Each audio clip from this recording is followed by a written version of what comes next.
I'm told that I qualify for an entrepreneur. One of the reasons is I started to get about business when I was 12 years old. That's 1, 2.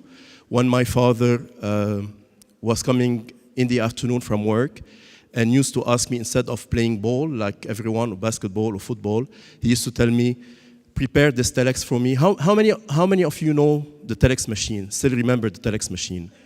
Okay.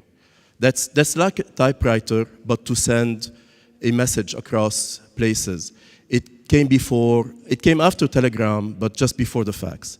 So I started to learn about what business was, how to configure a letter, how to prepare a letter, and this is how I got to be initiated. And then I come from a very different background, which is oil and gas. My family runs one of the largest business in the Near East, privately owned, of oil and gas. I had this business right now as one of the partners. But in 95, my brother George, who lives in San Francisco, and one of our partners, Laurent Delifer, is here. I salute you, Laurent. Called me once and told me, you know, there is this great thing called the internet, and I think we should start something in Lebanon similar to that. And I told him, George, I don't have time for this, really. I'm swamped with work. He said, no, you have to try it. Don't do anything. I'm going to send you a computer, a modem, and the instruction manual, and a software called Netscape. You just run this, get the connection, and at the time it was X25 encapsulated over IP, this very slow, 9,600 BPS. And he told me, try it out. And this is how we started actually the first internet business in the region, privately owned, 1995. So this company came to be one of the largest in Lebanon and one of the largest in the region for access. But why am I telling you all this? Because I'm going to tell you about entrepreneurship and my social responsibility towards the people that I'd like to help, which are young people. And 6, 7 years ago, I was asked by one of the leading universities of Lebanon to head up the incubation, an incubation park, which is called Berytech. And this, I think, if successful people, I'm not counting myself, but if successful people want to do something about their community, this is the kind of thing to do. And this is the story of Berytech. By the way, I'm in my 3rd mandate. I never thought that I was going to last that long. But helping people is really a challenge and something that I like to do. So why is Lebanon a breeding ground for entrepreneurship?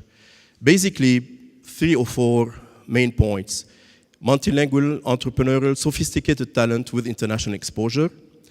2, with established regional player knowledge industry. Leading universities that we have in Lebanon with various relevant facilities and discipline in the tech field, and substantial number of private sector players and NGOs supporting knowledge industry. So there is the grounds to do something successful. A quick also information about the landscape of SME. There are about 80,000 active companies in Lebanon, and mostly have less than 10 employees. So it's the perfect ground, breeding ground for entrepreneurship and SME. And out of those, most are in Beirut and the surrounding areas. Sole proprietorship is 59%. SAL, which is common stock company, is only 5%. The sectors, mainly commerce and services, 81%, little industry, and with a turnover of less than 250,000 for 60% of those companies. So Lebanon is a typical place for SME. So this is why you see Lebanese entrepreneurship everywhere, and you see Lebanese people heading mainly large companies all over the world, because they had what it takes to become an entrepreneur. And this is what companies, multinational, look for, entrepreneurship. Very quickly, the ecosystem in Lebanon and the timeline. It started in 2001 with Berytech being the first incubation. There are a number of supporting institutions and supporting programs. The Ministry of Economy and Trade in 2004 set up a unit, 2006 some initiatives, 2007 the Badir Fund, for those who know about this, MIT Entrepreneurship Forum, HP Map, lots of activities after 2007. The Berytech Fund, which I had also, it's a small fund, not by any means a large fund, $6 million and somehow dollars, but it's enough to start something in Lebanon, and it's enough to start small businesses in Lebanon and businesses that want to do into the ICT. The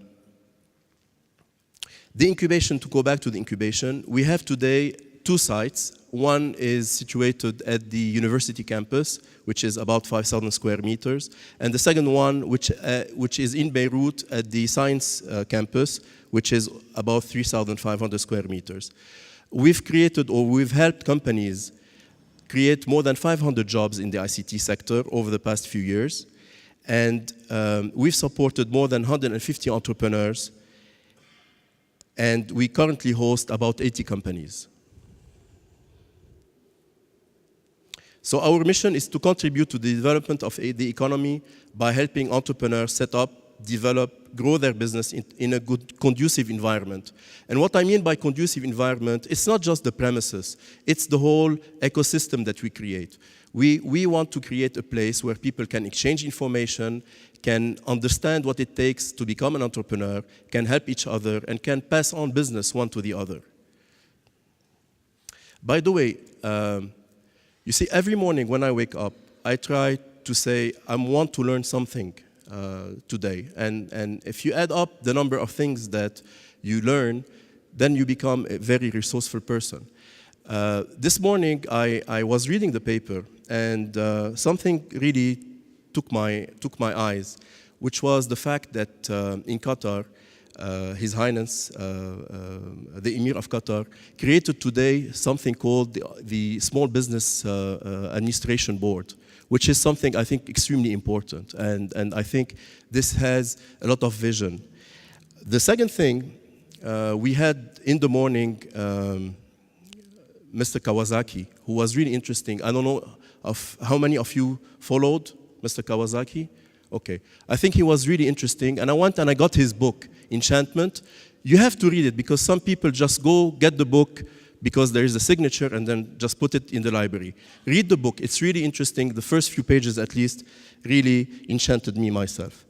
The third thing is something that we know. We heard Mohammed Murad about Google. He said that every day there are 4 billion requests. People ask, search and 4 billion requests. Did anyone ask how those people, where those questions were being asked? Who was answering all these questions? So this is what entrepreneurship and internet is about. It's about when you can get something of a lot of value to a lot of people.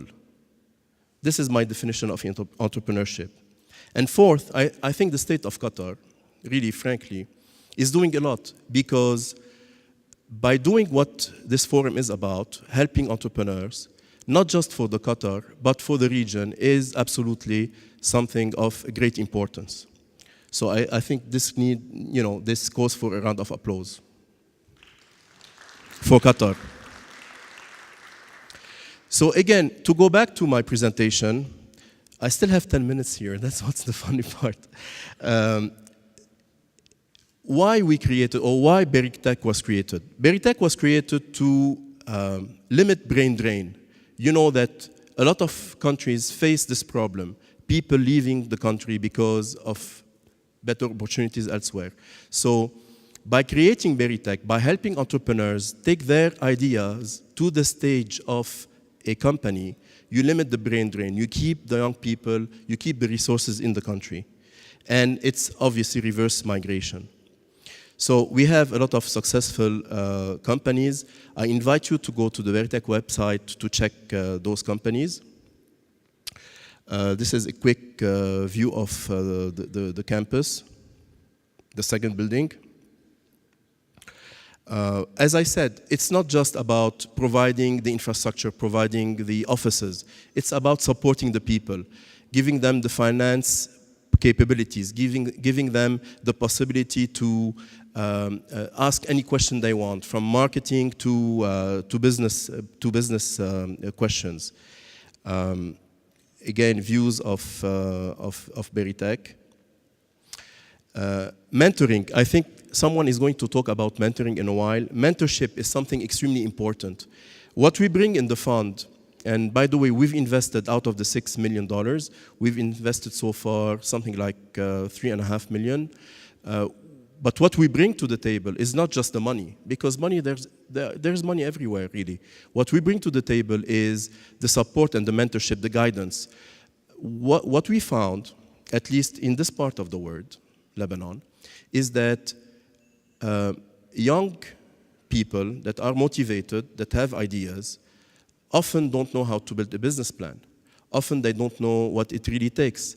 They always underestimate the cost, and they over-evaluate the sales. They think because they have a good idea, everybody's going to buy into it. Well, it's not true. Helping people by putting seasoned CEO, someone that has retired but wants to help young people, is something very important. So we have people that want to help younger people that come and sit on the board of the company and really guide those young entrepreneurs into their everyday life. I'm going to skip that, it's not important. We have many accreditations. I talked about the fund.